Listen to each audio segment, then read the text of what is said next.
Hey guys, Mustached here to review Soul Reaver 1.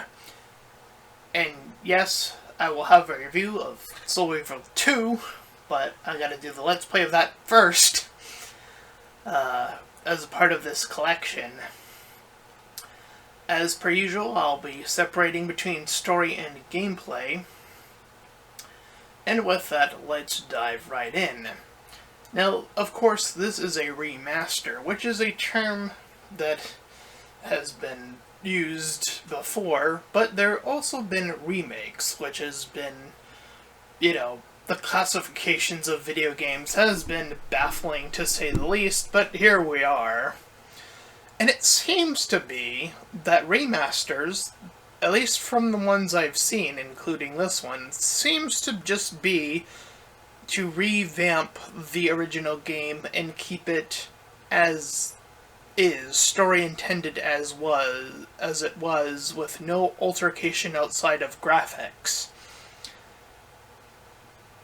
And with that, I gotta say, I'm a little bit disappointed that they didn't go for a full remake. Especially after playing games like Resident Evil 4 Remake and Final Fantasy VII Rebirth. Two games that I've fully played in Resident Evil 4 and Final Fantasy VII, which I've played about midway through before kind of losing it on the PlayStation and not gaining access again. Regardless, in diving into both the remakes, the differences that those games established from the originals is what sets them apart. And it's not just the updated graphics, which is nice. There's added story bits, which sometimes can, yes, be detrimental, like in Final Fantasy VII. I won't pretend like as if the soul things that float around and change destinies and whatnot is a great change by any means, but it's definitely unique. And it definitely makes the game stand out, and even if it is in a negative way, at least from my viewpoint, but, from a story standpoint, the characters are still more in-depth at the end of the day, which is where Soul Reaver comes in as just a remaster, because you are just essentially playing the original game with updated graphics. And I gotta say, with a game with updated graphics, boy do I still have a lot to complain about for this, especially when talking about Soul Reaver 1. So, let's dive right in. First, tackling the story. Its story at least starts out pretty simplistic. You play as Raziel, and the opening sequence is still one of my favorite, just for the OST alone. Let's just not kid ourselves. The original soundtrack for Legacy of Kain, or Soul Reaver in this case, definitely heightens that intro. I mean, what is actually happening in that sequence isn't that extraordinary. I mean, we've seen iterations of this done elsewhere, like in Tekken, but, the environment is different. It's a character throwing another character, in this case, into an abyss rather than a volcano. And the characters live in both sequences, except, Raziel's entire appearance changes in this instance. So yes, Raziel is shunted into the abyss because he has gained wings, which is, seen as this heresy or whatever. And thus, Kain has one of his men throw your character into the abyss. Once there, once your character plummets, some X amount of time passes, and you're now reawakened, and the narrator plays this character who's fascinated and has picked you, ordained you, as it were, to be his useful thing, or whatever. So you go about your revenge, and the narrator cuts in from time to time throughout the story whenever you're confronting or getting past any of the brothers, a part of Raziel's brood. So yeah, that's pretty much it in terms of story. And yeah, like, I can understand him wanting to get revenge on Cain. Sure. But wanting him to get revenge on all the siblings did come across as a little baffling. I mean, maybe not the one who actually threw him down, but the others? I felt like, again, if this was a remake, this would immediately be one thing that I would personally change. I would add a lot, or at least a little bit more to the intro of Soul Reaver. At least giving us a glimpse of who these characters were, and why we should even be, wanting revenge on all of them. Because it seems like two at most are responsible while the others sort of watched on. So, yeah, like, there's that in terms of story. So the story isn't anything significant. However, time shenanigans are afoot apparently in Soul Reaver. Yes, I'm not joking. If you just saw the finale of me going through it, you witnessed time traveling stuff, both dealing with the past and the future. Which, I don't know how far apart Soul Reaver 1 and 2 are in terms of, like, when they were made, and, was a sequel already in mind, and all these questions come into play with that sort of rigmarole thought of. But, yeah, it's definitely not a place I would have taken the story by any links or,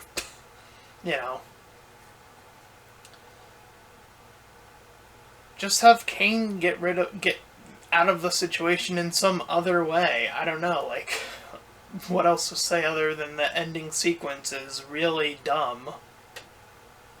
And you literally meet a new character who you have no idea who this is, and then they're talking about this time stuff and destiny and all this shit, and you're just like, what is happening? What is happening with this story? It's the guy on the left, spoiler alert. So yeah, I really think outside of the OST carrying, I actually do think the story is actually really weak. I'm gonna give the story a 3 out of 10. It's not that good. Or at maximum a 4 out of 10. Like, I wouldn't give it any higher than that. However, let's talk about the gameplay, which I also have a lot of issues with in terms of replaying this game, especially the first one. So, as you're traversing in the underworld, you have the ability eventually to portal back into the normal world.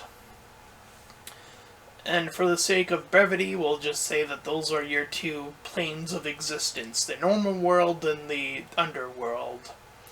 So, whenever you cannot access an area, it's very likely that the answer is you have to, plane shift back into the other world and see, because the environment does change between the two.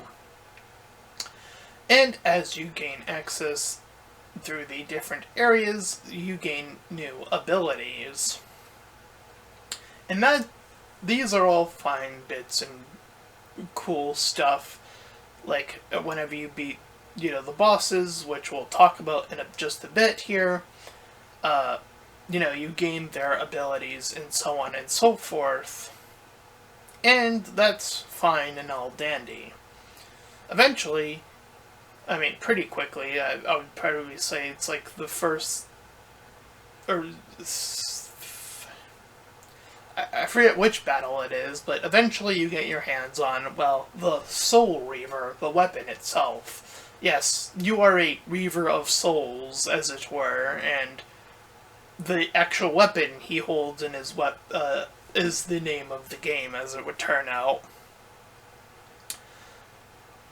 So yeah, that's where that discrepancy comes into play.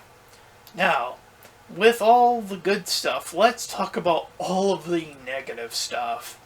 So, you know how Let's Players, specifically people who play video games for a living, have gotten angry about the yellow paint and which is like the signaling to the player like, hey, you're supposed to go this way, and how that has sort of become a criticism of games. After playing Soul Reaver 1, I'm looking at that again and going, you know what? I kind of understand now. Especially after this era of games. And Soul Reaver is no exception. And let me tell you right now, the remaster did not help that much, by the way. So there are areas where you gain the ability to climb, specifically. And the environment in which you can climb, you know, it's actual, like, the graphic of it, is so indistinguishable from the rest of the wall next to it. It's like, how the fuck were you supposed to figure out you were gonna climb that? And I check this, because you can right-click and go back to the original design. There are instances in that game where I clicked it and saw that in the original game, it was still hard to tell, but it was still more noticeable than the remastering was. How the fuck did they mess that up? How the fuck did they make the walls even harder to tell which ones are the climbable walls in a remastering of a video game? Like, fuck me, I would have been like, fuck it, throw in the yellow paint. Fuck me, like, the realization of, like, how much that has actually helped gamers, especially when you look this far back into the video game classics, it's like, yeah, no wonder why game developers came to this decision. It's no wonder. It's games like this where that's the reason why. Blame Soul Reaver in games like it, okay? That's why you have yellow paint. Never look back.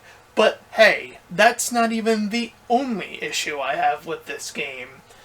It turns out that not even shortly after, in the next boss, you gain the ability to swim. And God forbid, does the camera not only hate you, but the controller is inverted. Up is down and down is up. What the fuck? Why? Why would you do this to your player? It's like, what? Why would you flip it? Why would you invert it? There's no need to do that, but that's what the controls are. And again, the camera hates it. Because the level design is also shit. Yeah. Like, the long corridors, especially when you're going down in certain instances, and it now has to spiral because it has to figure out how to, go down, and they weren't satisfied, I guess, enough with just going down like this. So they make downward spirals, and it's like, why? You're just making the camera work just much more convoluted. Because you're swimming, and, like, the camera is trying to shift with you, and there's no right controller free camera support, obviously, so there's that. Because it's a remaster, it's just updated graphics. There's nothing new about the game in terms of, like, where the original, like, where the new material is popping in. So all of this is still suffering. And speaking of that water boss, there's another complaint I have about this story, or gameplay rather. So you also gain this ability to shoot projectiles from your Soul Reaver blade. However, once you obtain it, it had given you tutorials previously on how to do things, like how to basically glide and jump and do that stuff. However, when you gain this new ability to shoot projectiles, it does not tell you how to aim them. It turns out that they decided to leave that out. Still, apparently. And get this. There's an entire boss, that boss, the water boss, where that's the entire gimmick. You're supposed to literally aim your Soul Reaver blade at the windows and shoot them. So I had to figure out, oh, I need to press R2 to have this lock-on or ability to move the, my character's which way he's facing, and then shoot and hope the boss wouldn't hit me.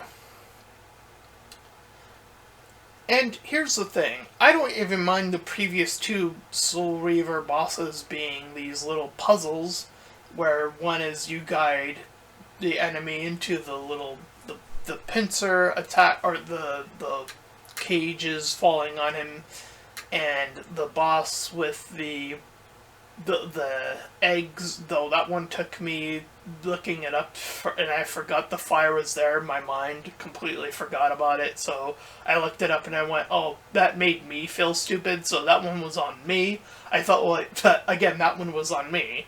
So I'm blaming myself for that one. See? Taking responsibility. But the aiming one, fuck me, there was nothing telling me that that's what I needed to do, where, again, the game mechanics prior told you how to glide, how to do the other things, so it's very baffling to me how to absorb souls, how to do this, how to do that, and all of a sudden, new ability, and it doesn't tell you how to aim your Soul Reaver blade, and it's like, well, if you have an entire boss made for it, it's like, well, what the fuck? So yeah, there's that. And furthermore, there is an area, or areas, plural, that are explorable, but, you kind of have to navigate those to your own extent. Like, there's this whole human area, just as an example. It doesn't serve anything other than there's, these little secret things to get your life up. But other than that, it serves no real purpose in terms for the gameplay. So how would you go about fixing all of this in a remake? So, again, just to reiterate in terms of the story, I would buff up the characters who Raziel wants to get revenge upon. I would fuck off with the time-traveling ending.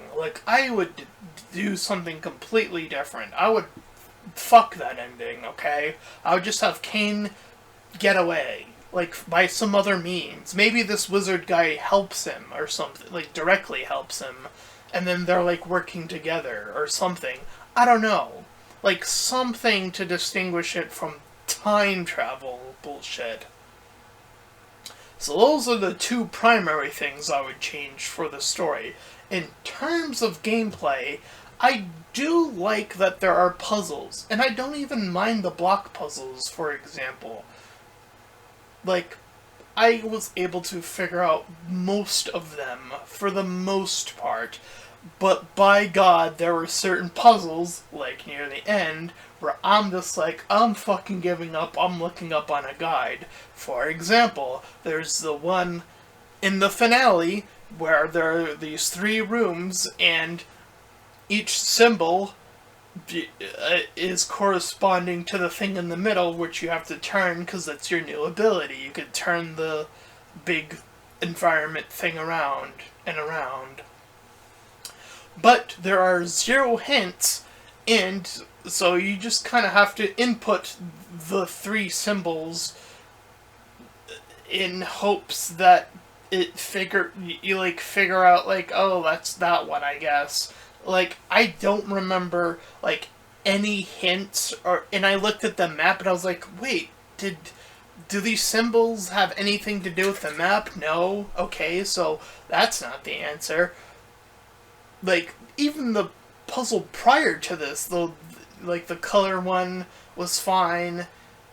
Like, sure, I sort of circumvented the end of that one a little bit, but whatever. And even, like, the one prior to that was fine. But, like, when there's, like, no rhyme or reason, it's just, like, input random one and make sure the other 2 are different from the one that one is. And so, like, you would probably just randomly rotate them until, like, something happened, because there's, like, 0 hints to it. Like, those types of puzzles are extremely excruciating. So that's one thing I would fix, is to make, the puzzles a little bit more fair in that, for the ones that aren't, that currently seem unfair, to, give the players at least some hinting the player in the right direction would be ideal. And let's talk about the combat. I mean, we already talked about the bosses and how unfair all that is. So, a better tutorial for each ability. I think that's sufficient. And I don't even mind the abilities, so you wouldn't have to change that much, really. So, for the most part, that's fine. Outside of that, I feel like the battling, when you're soul collecting and, moving from place to place, I feel like the game sort of alludes to the idea of, like, initially you need to soul reave, and then once you get the weapon, you don't need to do that anymore, so you can sort of just circumvent the enemies, though you can kill them for whatever reason. There are certain rooms where you have to kill the enemy, but those are very far and few in between.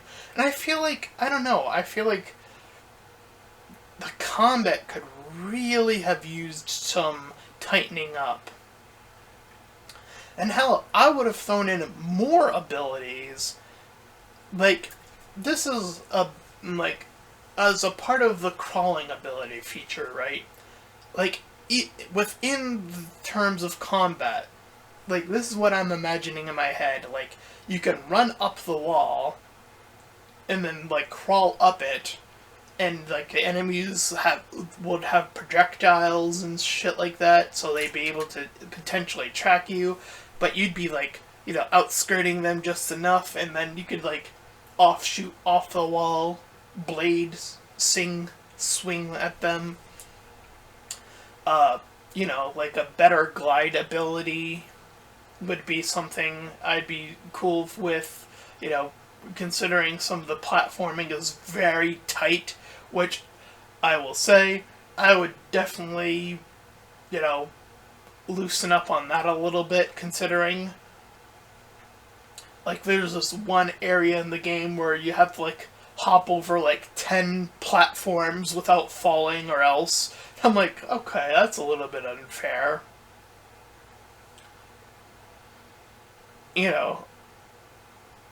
And here's the thing, like, I wouldn't mind if that sequence was longer, for example, if there were, like, ways you could shortcut it to be like, okay, so now that's like a checkpoint, right? So that's how I would do it. I would actually increase the length of the actual puzzle itself, the platforming itself, but I would add checkpoints throughout that to give the players incentive to be like, don't give up, you've actually made some progress. That's how I would fix those sequences. That's been done before in other future games. That's how I would do it to incentivize, like, hey, tell the player, like, you've made a good deal of progress, here's a little, shortcut to this part of the platforming puzzle, or, just the platforming in general. That's what I would do for it. And yeah, I feel like the battle with Cain, both instances in this case, I feel like those boss battle sequences in particular are lame. Extremely lame.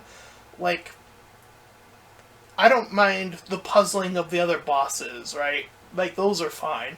But Cain, you just hit him, and he can, blast you with his thing. I feel like with a remastered version, you have all these abilities, and, Cain is just like, you would want to feel like you have to utilize all of the abilities to be able just to fight with Cain. Like, I don't know how I would go about doing that.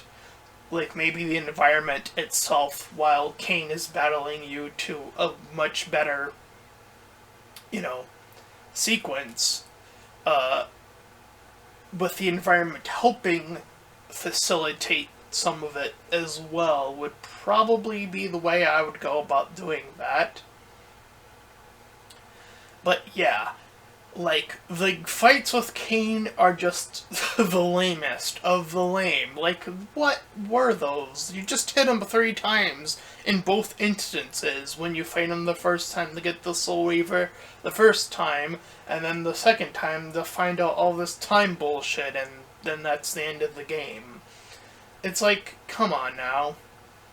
So yeah, like, I loved Soul Reaver as a kid. I was able to beat it, again, somehow as a kid, but coming back to it in this remaster, I realized just how bad this game actually kind of is. It's not great. The gameplay definitely suffers, and I would probably give it a lower score than even the story. Like, I'm talking about a 2 or 3 out of 10, whereas, again, the story I said 4, or I would maybe even shift to 5, because it's just sort of meh. Well, I mean, the time shit does kind of aggravate me to no end, but here we are. So yeah, like, the gameplay is definitely where I see so many improvements, where a remake could do all of that, and I feel like would be very satisfying. If there was a game that I would prefer be remastered, it would probably be a classic game that its initial gameplay was actually really good, rather than this. AKA The Legend of the Dragoon. Now that's a game I would want to see remastered, because I remember, and I went through that entire game, the classic one, and the gameplay is fucking phenomenal. Like, I love that game. So a remaster of that, I would be fine with. I mean, I would still prefer a remake, because, remakes tend to get that creativity.